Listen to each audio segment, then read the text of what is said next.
बिस्मिल्लाहिर्रहमानिर्रहीम। हज़रात, 3 बार दुरूद शरीफ पढ़िए। अल्लाहुम्मा सल्ली अला सय्यदिना मुहम्मदिन वला आलिहि व सहबिहि अफ़ज़ल सलवातिका वअदद मालूमातिका बारिक वसल्लम। अल्लाहुम्मा सल्ली अला सय्यदिना मुहम्मदिन वला आलिहि व सहबिहि अफ़ज़ल सलवातिका वअदद मालूमातिका बारिक वसल्लम।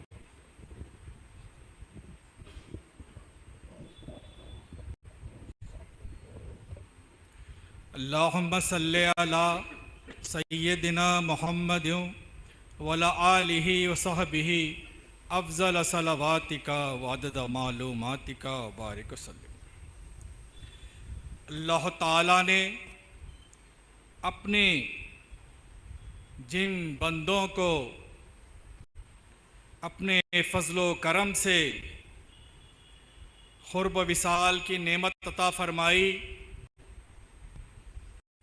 जिनको जिस ज़राए से ये नेमत नसीब हुई, उन्होंने हमारे लिए जो उसूल बने उसे सलूक या तसव्वुफ़ कहते हैं। तसव्वुफ़ नाम है तर्क इख्तियार का, यानी अपनी मर्जी को रज़ाए हक़ में फ़ना कर दे। सूफ़ी वो है जिसका बातिन दुनिया की कुदूरतों से पाक हो।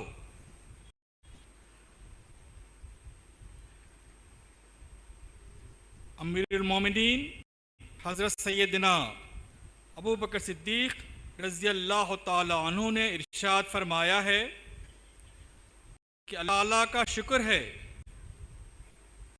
कि अपने तक पहुँचने का आजिज़ी के सिवा कुछ न बनाया, क्योंकि आजिज़ी तो हर शख्स इख्तियार कर सकता है। अगर अल्लाह ताला तक पहुँचने का रास्ता कुछ और होता तो बहुत मुश्किल हो जाती। तकब्बुर के साथ ये रास्ता बिल्कुल तय नहीं हो सकता।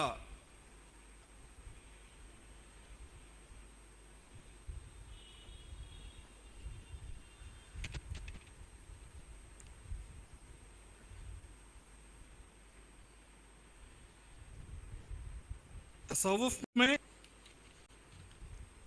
अपने पूरे जिस्म या जिस्म के किसी एक हिस्से पर ख्याल को ले जाकर याद इलाही का नाम ज़िक्र है, जो 2 तरह से किया जा सकता है, एक जहरी दूसरा खफ़ी। हदीस शरीफ के मुनासिबत से ज़िक्र खफ़ी ज़िक्र जहरी से 70 जर्दे अफजल है। यूँ भी ये समझ में आने की बात है कि ज़बान से ज़िक्र करने का असर होने के लिए कुछ वक्त लगता है, लेकिन ज़िक्र खफ़ी की इब्तिदा दिल से होती है। इसलिए तरीक़ आलिया नक्शबंदिया में ज़िक्र खफ़ी को इख्तियार करने के मशाइख़ नक्शबंद रहमतुल्लाह अलैह ने बड़ा एहतमाम फरमाया है। हज़रत ख्वाजा बाक़ी बिल्लाह नक्शबंदी रहमतुल्लाह अलैह की मुबारक मजलिस में एक मरतबा किसी मुरीद ने इसमें ज़ात का ज़िक्र अल्लाहु अल्लाह ज़ोर से किया। आपने अपने दीगर मुरीदों को हिदायत फरमाई, इश्क से कह दो आदाब ज़िक्र ख्याल करे और ज़िक्र खफ़ी में मशगूल रहे। सिलसिले आलिया नक्शबंदिया में ज़िक्र 2 किस्म का है। इसमें ज़ात अल्लाहु अल्लाह और नफ़ी असबात यानी ला इलाहा इल्लल्लाह।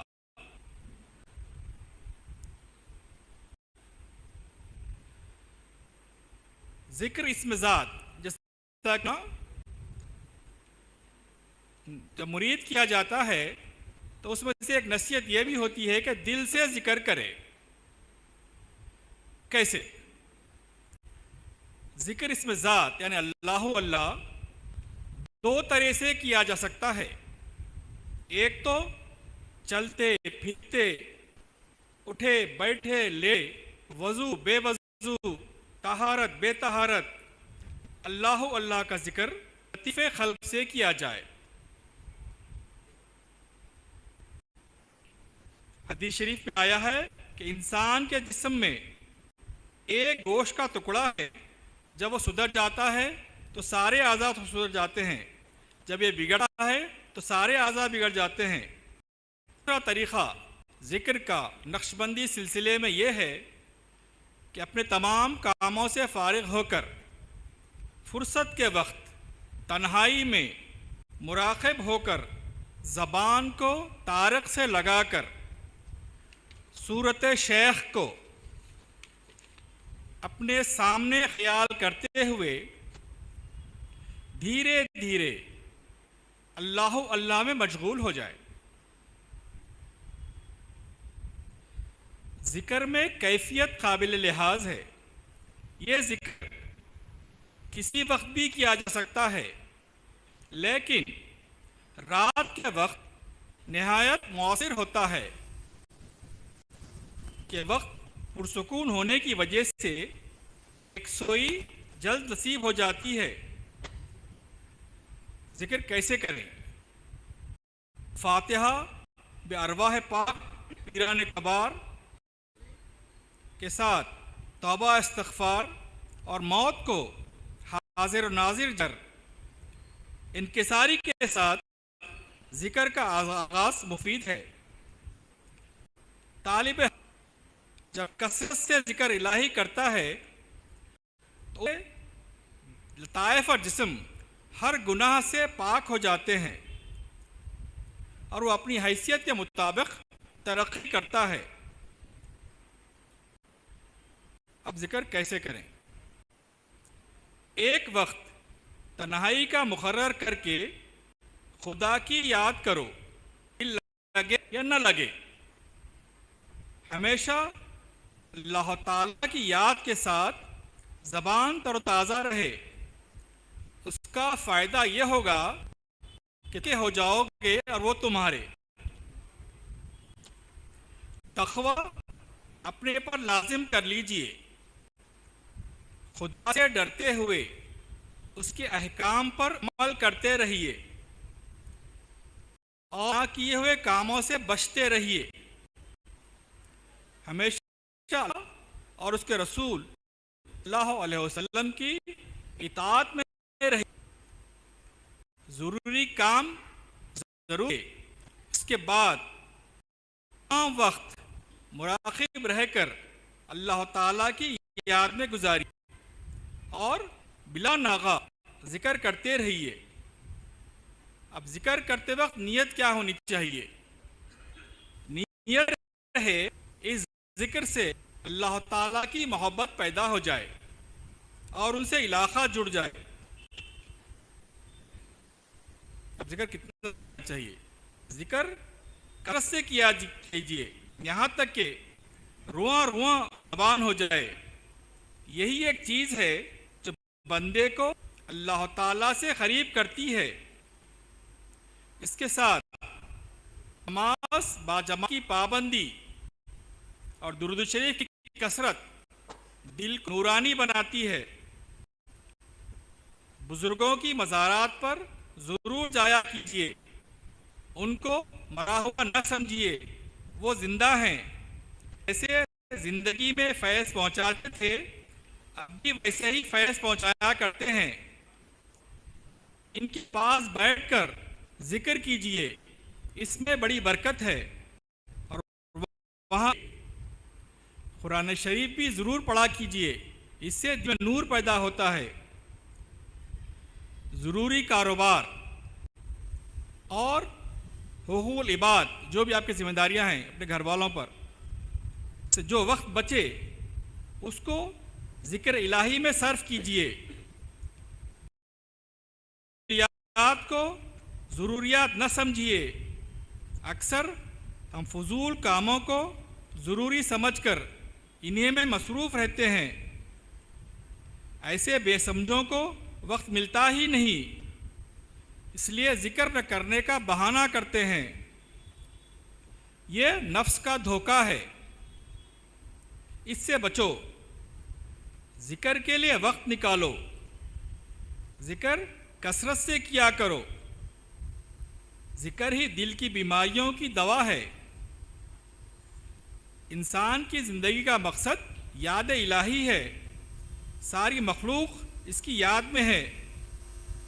इंसान अशरफुल मखलूक़ात होकर इसकी याद से गाफिल रहे, निहायत नामुनासिब बात है। अल्लाह का शुक्र है जो इसने आपको अपना ज़िक्र करने की तौफ़ीक़ अता फरमाई। जो वसवसे आते हैं, बहुत सारे लोगों की शिकायत है कि वसवसे आते हैं, उनका ख्याल न कीजिए। कसरत से ज़िक्र करने से वो खुद ब खुद कम हो जाएंगे इंशाअल्लाह। बाबा, एक काम आपका है और एक अल्लाह ताला का। आपका काम ज़िक्र करना है, अल्लाह ताला का काम उस पर असरात मुरतब करना। आप अपना काम कीजिए, अल्लाह ताला जब चाहेंगे अपना काम करेंगे। ज़िक्र के लिए बेफिक्री का इंतज़ार फजूल है, बल्कि बेफिक्री का सामान यही है कि अल्लाह ताला से लगी रहे और हमेशा उसकी याद रहे। जो कुछ हो रहा है उसको अल्लाह ताला की तरफ से समझे और ये समझता रहे कि जो कुछ है सब अल्लाह ताला की मिल्क है। मालिक को इख्तियार है कि अपनी मिल्क में जो चाहे करे। परेशानी सिर्फ इस वजह से हो रही है कि हम हर चीज़ को अपनी समझे हुए हैं और इसके मुताबिक तजवीज़ भी कर रहे हैं। तजवीज़ों का खिलाफ होता है, तबीयत पार गुजरता है। यही सारी परेशानियों की जड़ है। जड़ कट जाए और कोई चीज़ हम अपनी न समझें और इसमें कुछ तजवीज़ भी ना करें, बल्कि जो आलम गैब से तजवीज़ हो, तो परेशानी नाम को ना आएगी। इधर अल्लाह ताला का जिक्र दिल में बसा रहेगा तो क़ल्ब में वो इत्मीनान होगा कि दुनिया ही आपको जन्नत होने लगेगी। ले बाबा को न छोड़िए, अपने साथ को अल्लाह ताला के हवाले कर दीजिए। नमाज़ जमात और अहकाम शरीयत के पाबंद रहिए। तो कुछ फुर्सत में तो जिक्र इलाही में गुजारिए। यही काम आने वाली चीज़ें हैं। बाकी दुनिया और दुनिया की चीज़ें तो आनी जानी हैं, हमेशा रहने वाली अल्लाह ताला है। इस दुनिया में जब तक आप फुर्सत ना निकालें, फुर्सत नहीं मिल सकती। अभी एक काम ख़त्म होने नहीं पाता कि दूसरे काम का आगाज़ हो जाता है। खुद ब खुद होने का इंतज़ार फजूल है। ज़िंदगी को गनीमत समझो। रोज़ाना थोड़ा बहुत फुर्सत का वक्त निकाल कर जिक्र में रहा करो। यही चीज़ है। अल्लाह ताला की याद हमेशा जारी रखो। वज़ू बेवज़ू, पाक नापाक, हर हालत में अल्लाह अल्लाह किया करो, दिल लगे या न लगे। किसी के करामात के मुंतज़िर रहो, वो मकसद नहीं है। मकसद अल्लाह ताला की मोहब्बत है। आप अल्लाह ताला के हो जाओगे और अल्लाह ताला आपके। के मशागिल छोड़ने की ज़रूरत नहीं है। रसूलुल्लाह सल्लल्लाहु अलैहि वसल्लम इरशाद फरमाते हैं, जो अल्लाह ताला को दिल करे, अल्लाह भी उसको दिल से याद फरमाते हैं। और जो मजमे में याद करे तो अल्लाह ताला इससे बेहतर मजमे में है। कसरत जिक्र इत्मीनान सुकून क़ल्ब के लिए बहुत ज़रूरी है। कसरत जिक्र ही से नफ्स अपनी शरारत से बाज आता है। जिक्र की यह खसूसियत है, लेकिन इसकी नीयत यही नहीं होनी चाहिए। नीयत क्या होनी चाहिए? सिर्फ मोहब्बत इलाही, सिवाय मोहब्बत इलाही के किसी दूसरे नतीजे का मुंतजिर न रहे। ड्रामा वगैरह ये सब चीज़ें नहीं देखनी चाहिए। पीरान कबार का नीयत क्या होनी चाहिए? सिर्फ मोहब्बत इलाही, सिवाय मोहब्बत इलाही के किसी दूसरे नतीजे का मुंतजिर न रहे। ड्रामा वगैरह ये सब चीज़ें नहीं देखनी चाहिए। पीरान कबार का फैज़ इसलिए बीज के है और जिक्र उसको पानी देता है। अल्लाह ताला के जिक्र से दिलों को इत्मीनान होता है, नेक आमाल की तौफीक होती है, अल्लाह ताला की ताबेदारी और उससे ताल्लुक़ होकर उसकी तरफ तवज्जो मैसर आती है। अल्लाह ताला के जिक्र को आम तौर पर सब ज़रूरी समझते हैं, लेकिन इस दर्जे की ये शय है वैसा नहीं समझते। जिक्र की फजीलत में जो हदीसें हैं उनमें से एक हदीस कि उसके सुनने से जिक्र की कदर होती है कि जनाब रसूलुल्लाह सल्लल्लाहु अलैहि वसल्लम फरमाते हैं, जिक्र करने वालों का गाफिलों में ऐसा है जैसे जिंदे का हाल मुर्दों में। यानी जो शख्स जिंदे को मुर्दा से अलग करे वो जिक्र है। इससे मालूम हुआ कि जिक्र हयात है और गफलत मौत। पाबंदी शरीयत और जिक्र को न छोड़िए, यही चीज़ें सुलूक तय करवाती हैं। दुनिया के झगड़े संभलने न देंगे जब तक कि आप खुद ही इन्हें छोड़कर याद इलाही में मसरूफ न हो जाएं। हजार काम हो लेकिन आप कभी दफ्तर जाना नहीं छोड़ेंगे। इसी तरह जिक्र के लिए पाबंदी कीजिए, बहुत नहीं, बहुत सही, थोड़ा ही सही, करते रहिए। अल्लाह ताला दो हालतों में भूले जाते हैं, एक तो नेमत की हालत में, दूसरे मुसीबत की हालत में।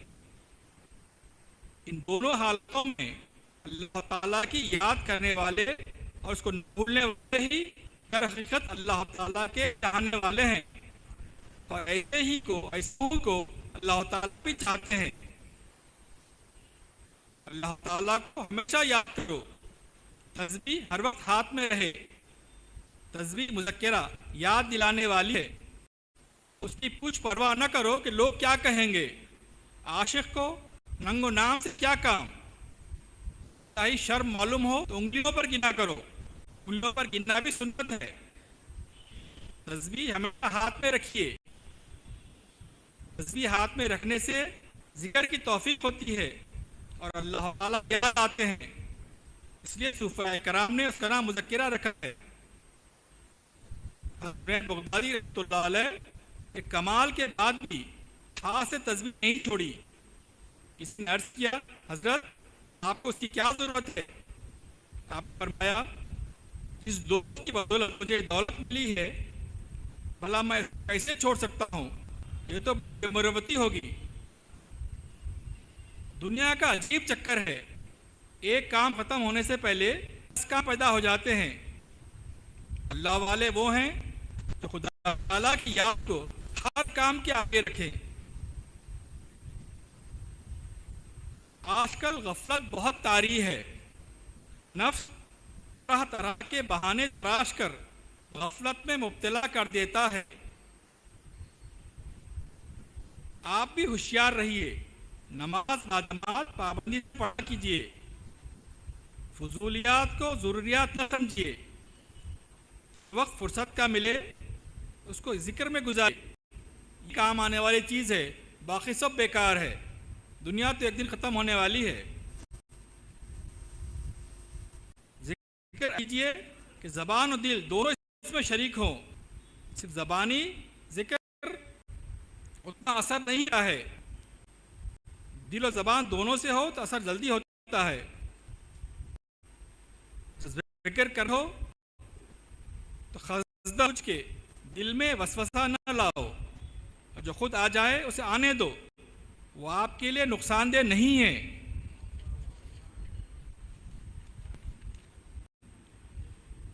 जिक्र ज़्यादा कीजिए। जब तक जिक्र में रहोगे अल्लाह ताला आपके साथ रहते हैं। अल्लाह ताला फरमाते हैं, जो मुझे याद करता है मैं उसका हमनशीं। यही फजीलत क्या कम है कि इधर जिक्र शुरू हुआ, इधर जाकिर की बख्शिश हो जाती है, और मरने से पहले उसका औलिया अल्लाह की फहरिस्त में लिखा जाता है। जो वक्त जिक्र इलाही में गुजरता है उसकी कोई कीमत नहीं। अल्लाह ताला की याद में रहने से बढ़कर कोई नेमत नहीं। जिक्र हमेशा किया करें, नागा न होने दें। थोड़ा ही सही लेकिन मुसलसिल करें। कुछ रोज जिक्र करने से दिल पर कुछ असर नहीं होता। जिक्र पानी के इन खतरों की सी है, पत्थर पर टपक रहे हों। अगर 2-4 दिन पात्रे टपक कर बंद हो जाएं, पत्थर का कुछ न बिगड़ेगा। खतरे तो खतरे, अगर पानी के बहुत बड़े सैलाब भी किसी पत्थर पर गिरें तो सुराख नहीं कर सकते। लेकिन छोटे छोटे खतरे जो किसी पत्थर पर टपकते रहें तो एक न एक दिन वो खतरे पर सुराख करके रहेंगे। ऐसा ही जिक्र इलाही कम हो या बहुत चंद रोज़ा हो, दिल पर कुछ असर न करेगा। इसके खिलाफ थोड़ा ही जिक्र लेकिन मुसलसिल हो तो ज़रूर है कि दिल में कुछ न कुछ रंग लाएगा। जिक्र करते आसार शुरू होना ज़रूरी नहीं और नामुमकिन है। एक ज़माने तक सूरज से तपते रहने के बाद हीरा बनता है। अरे ये पत्थर 2-4 रोज़ में चिल्लाने लगे कि मैं तो कुछ भी नहीं हुआ, और आफ्ताब से तपना छोड़ दे तो ख्याल नहीं बन सकता। इसलिए बाबा तुम भी एक ज़माना जिक्र करके आफ्ताब से दिल को फिर लाल बनकर दोनों जहां में साथ लिए रहो। गुनाह के वक्त में भी जिक्र का हुक्म है। शैतान बहकाता है कि तुम ऐसी रद्दी हालत में जिक्र करोगे तो कुछ ना होगा। इसलिए शैतान के जाल में ना आओ। ये हर वक्त नए नए जाल फैलाता है। जाकिर को इस तरह रोकता है तो जिक्र नहीं करता, उसको जिक्र करने ही नहीं देता। कलमे शरीफ पढ़ते रहो, इससे आप पर शैतान का जोर न चल सकेगा। जो कुछ भी कहता है मोहब्बत इलाही के लिए है। हमारा मकसद यही होना चाहिए। जो भी वक्त मिला आपको जिक्र करते रहिए, जल्दी जल्दी न करें। ज़बान को ऐसे जल्दी जल्दी चलने की आदत होती है, ऐसा दिल को भी इस तरह के जिक्र से असर कम होता है।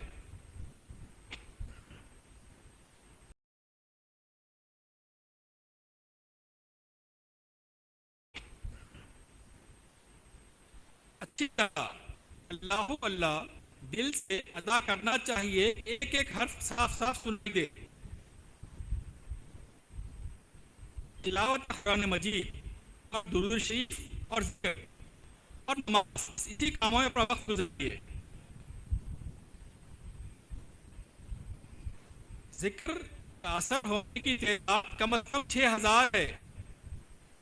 अगर इस वक्त इतना जिक्र न कर सके एक वक्त में, तो कई वक्त में कर सकते हैं हर नमाज के बाद। और ला इलाहा इल्लल्लाह रोजाना 1000 बार कीजिए। सफाई क़ल्ब के लिए ये जरूरी है। इससे कम की तादाद जिक्र सवाब तो मिलेगा लेकिन असर नहीं होगा।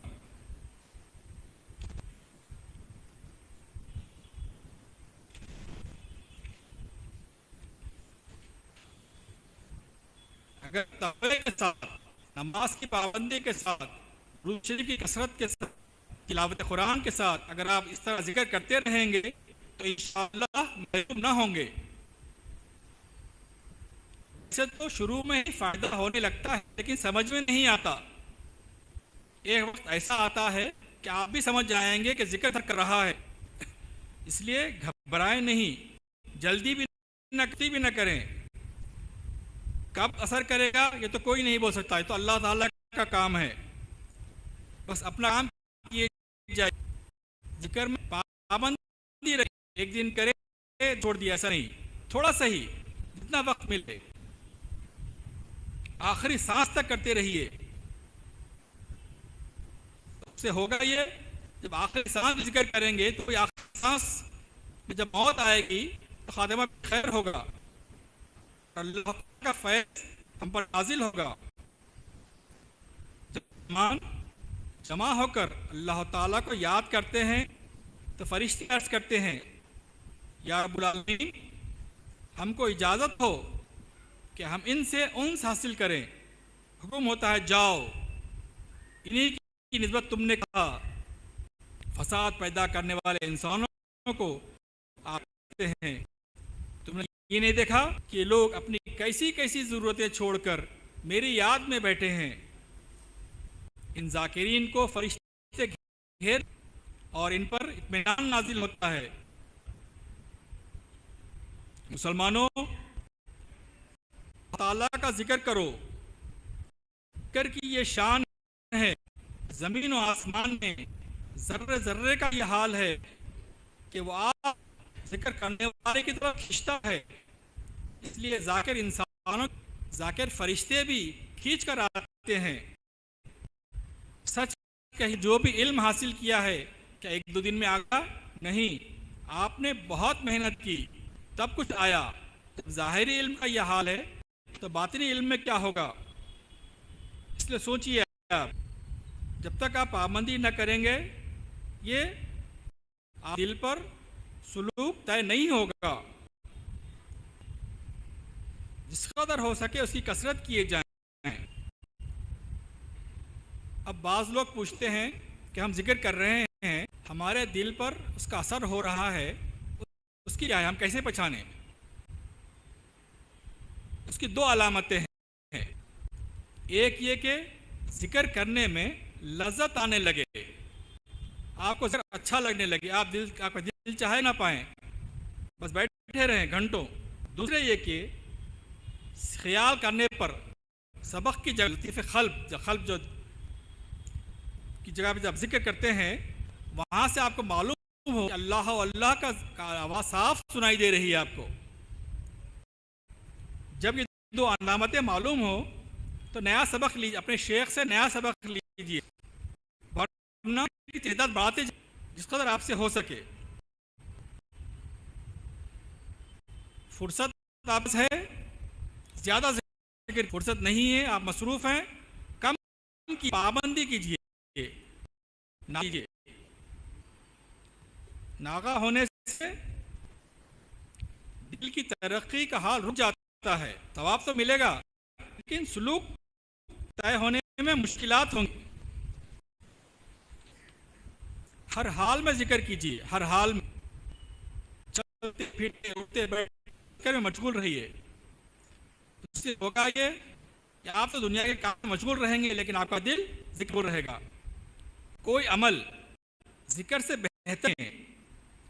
जनाब रसूलुल्लाह सल्लल्लाहु अलैहि वसल्लम जिक्र के मुकाबले में सखावत वगैरह भी कमतर। अक्सर आप फरमाया करते थे कि लोगों, इस कसरत से अल्लाह ताला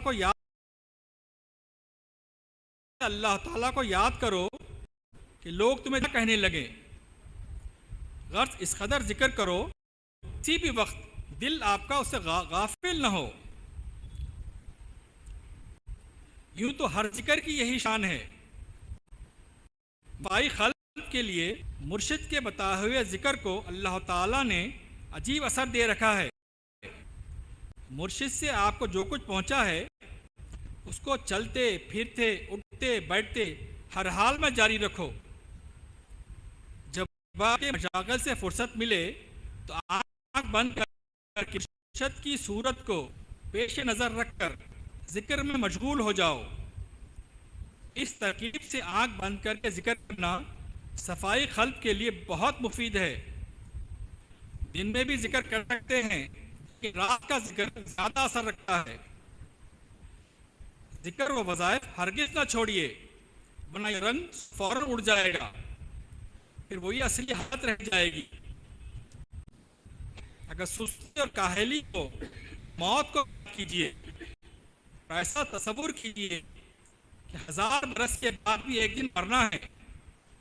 और जो लोग भूखे हैं, इबरत लिया कीजिए कि उन्होंने दुनिया की मसरूफियत में अपनी उम्र खो दी और अपनी खबरों में पड़े हुए पछता रहे हैं, लेकिन उनका पछताना कुछ काम नहीं आ रहा है।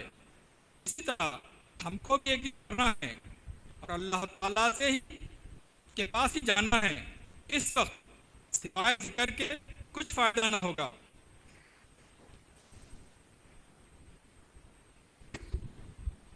थोड़ा गौर से सुनिए, जिक्र से दिल के खुफल की कुंजी है, खुफल खुलते हैं और इस कुंजी के दंडने शरीयत है, यानी शरीयत की पाबंदी करते हुए जिक्र कीजिए। यानी जिक्र करने के लिए शरीयत के मसाइल को पीछे मत छोड़िए। नमाज का वक्त है तो नमाज पढ़िए, उसके बाद जिक्र कीजिए। शरीयत ने जिक्र को किसी खास हालत में नहीं किया है। आप किसी भी हालत में हो, लेटे हो, बैठे हो, चल रहे हो, फिर रहे हो, जैसा तो बैठे हो, आप जिक्र करते रहिए। जिक्र का ये फायदा है कि किसी को पता नहीं चलेगा सिवाय अल्लाह ताला के कि आप जिक्र हैं। इसमें दिखावा बिल्कुल नहीं है। अब रहा वसतों की बात, आने दीजिए, उससे परेशान मत होइए, खुद से मत लाइए। जिक्र का असल मकसद ये रखिए कि अल्लाह ताला हमसे राजी हो जाए और उसकी मोहब्बत हमें पैदा हो जाए। तो क्या करना चाहिए? पाबंदी नमाज बाजमात की पाबंदी, दुरूद शरीफ की कसरत, तिलावत कुरान और जिक्र। बस इन दुनिया के तमाम मसरूफियतों को अपनी जगह रख के वो काम ज़रूर कीजिए, जिक्र ज़रूर कीजिए। दुनिया के मसले के लिए आप जिक्र मत छोड़िए। इंसान की जिंदगी परेशानी घिरी हुई है और कहीं चैन सुकून है तो सिर्फ अल्लाह ताला के जिक्र में। आप दुनिया के हर काम को इबरत की नजर से देखिए, से धीरे धीरे जिक्र करते रहे। अगर जिक्र आप असर कर रहा है, आप खुद महसूस करेंगे कि आपकी बेचैनी हो गई है, आपके दिल को सुकून इत्मीनान महसूस हो रहा है।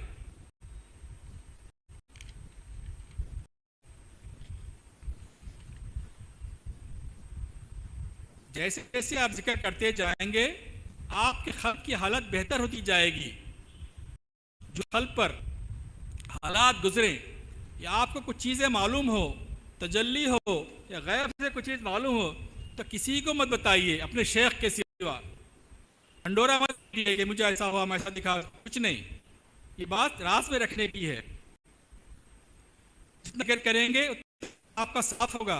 कुछ भी आपको मालूम हो तो सिर्फ अपने शेख को बताइए, किसी को मत बताइए, घर में भी मत बताइए। साथ में पाबंदी से पढ़ा कीजिए और आसानी से सहूलत से पढ़िए, जल्दी जल्दी मत कीजिए।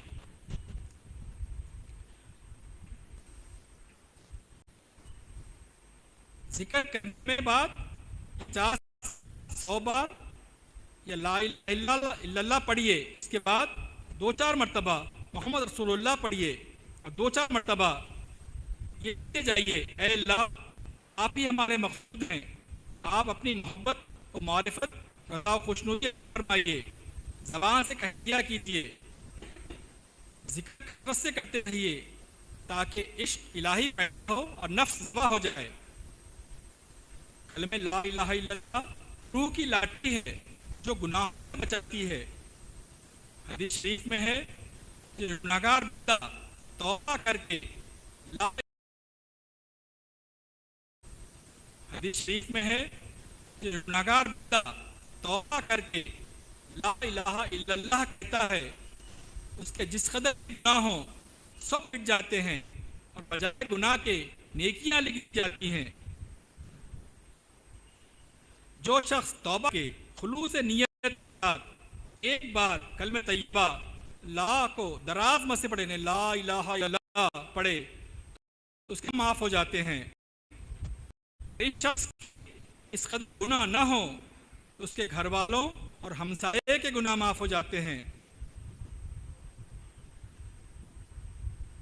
आपका बातिन सफ होगा, क़ल्ब की सफाई होगी, दुनिया की मोहब्बत कम होगी, अल्लाह की मोहब्बत ज़्यादा होगी।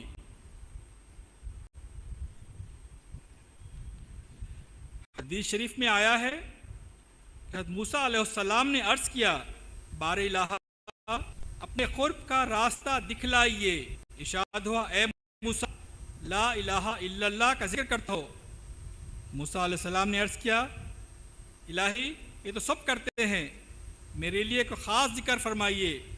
इरशाद हुआ, ए मूसा अलैहिस्सलाम अगर तराजू के एक पल्ले में ज़मीन और आसमान और तमाम रख दिए जाएं और दूसरे पल्ले में ला इलाहा इल्लल्लाह ही वज़नी होगा। इसीलिए आप भी इस हदीस शरीफ की भी अमल कीजिए और दुनियावी कारोबार के बाद जिक्र में मसरूफ़ रहिए। देखिए आपका दिल कैसे रोशन होता है और किस तरह वाले रूही खुलते हैं। क़यामत में गुनाहों का पल्ला भारी होगा तो बंदा परेशान हो जाएगा कि अब क्या। अल्लाह ताला फरमाएंगे, फरिश्तों क्या इस बंदे की तमाम नेकियां ख़त्म हो गई? फरिश्ते अर्ज़ करेंगे, हाँ। हुक्म होगा, हमारे पास एक कागज़ का पुर्जा है, वो ले जाकर डालो। इस पुर्जे के डालते ही नेकियों का पल्ला जाएगा। बंदा खुश होकर अर्ज़ करेगा, या इलाही ये क्या है? इरशाद होगा, वहाँ है वो तो खुलूस से दुनिया में पढ़ता था, वो हमें याद है। मेरे दोस्त देखो कैसा दरबार है कि नेमतें लुटाई जा रही है, समेट लो इस कदर के अपने दामन में गुंजाइश है। मौका हाथ से जाने के बाद पछताने से कुछ हासिल न होगा। जिक्र हक में यहाँ तक मशहूर हो जाइए कि रुआ रुआ से जिक्र की आवाज़ आने लगे। इंसान की जिंदगी का यही मकसद है। अमल नेक दरख्त है तो जिक्र ऐसे ही अच्छा न हो, बगैर जिक्र के पुख्तगी नहीं आती। नेक अमाल ऐसे हैं जैसे चुने हुए फूल, हर वक्त तरो ताज़ा तो हैं लेकिन थोड़ी देर जाएंगे, इसलिए उन्हें पानी की जरूरत जिक्र है।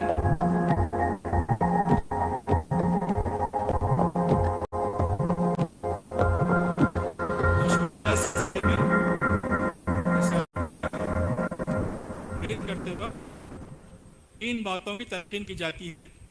पहले नमाज की पाबंदी, दूसरे दुरूद शरीफ, तीसरे जिक्र। इसके अलावा कुरान शरीफ की तिलावत ज़रूरी है। ये सब चीज़ें पढ़ते रहिए, इंशाअल्लाह क़ल्ब की सफाई होगी। और क़ल्ब अगर अनवार अहवाल आपको मालूम हो तो किसी को मत बताइए। लेकिन यूँ आमतौर से होता ये है कि पहली दबा नहीं होता, कुछ नई चीज़ मालूम होती, क़ल्ब पे चमक दिखी तो दोस्तों को बोलते, जो नहीं बोलना चाहिए। सिर्फ और सिर्फ अपने शेख से कहिए, ये बहुत राज की बातें हैं। सदा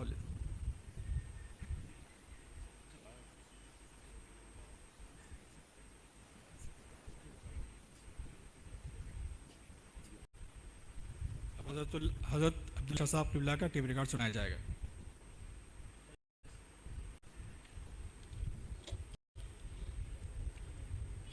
सामाईन काम नबीर मुहद्दिस दक्कन हज़रत डॉक्टर सैयद क़िबलतुल्लाह शाह नक्शबंदी मुजद्दिदी क़ादरी साहब क़िबला मंज़िल आली जानशीन हज़रत अबुल खैर रहमतुल्लाह अलैह मुहद्दिस दक्कन अलैह रहमत की अज़मत व शान माते हुए हमारे दिलों में मुहद्दिस दक्कन रहमा की मोहब्बत के चिराग को ज़्यादा रोशन व मुनव्वर फरमा रहे थे। हज़रत क़िबला ने दौरान कहा, अल्लाह अल्लाह कहता रहे और अपने क़ल्ब की सफाई करता रहे, वो तुझे नजात की तरफ ले। दौरान खिताब